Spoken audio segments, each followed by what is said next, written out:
Manipulation, the complete guide to influencing people through the art of persuasion, mind control, NLP, dark psychology and body language reading.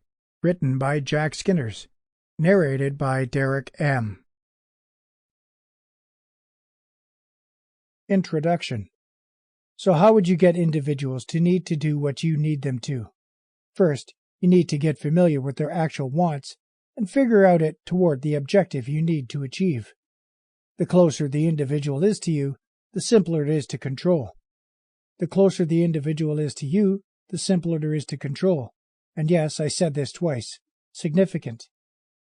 Therefore, sentimental accomplices or mates are the best prospects to test your control abilities.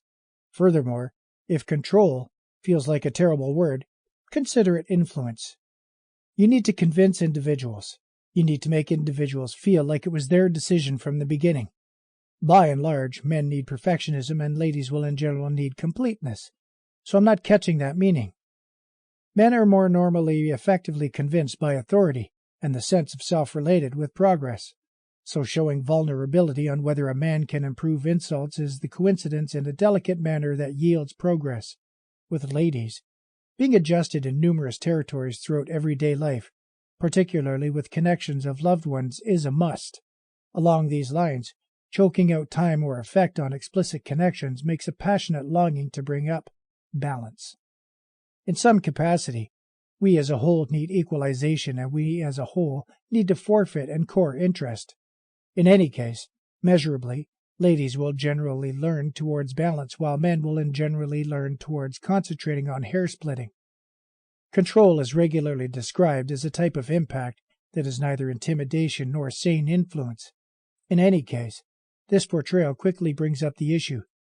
Is each type of impact that is neither pressure nor sound influence a type of control?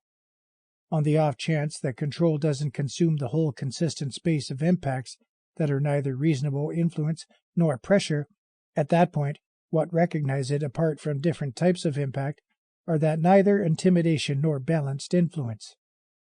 The expression control is generally thought to incorporate a component of good objection.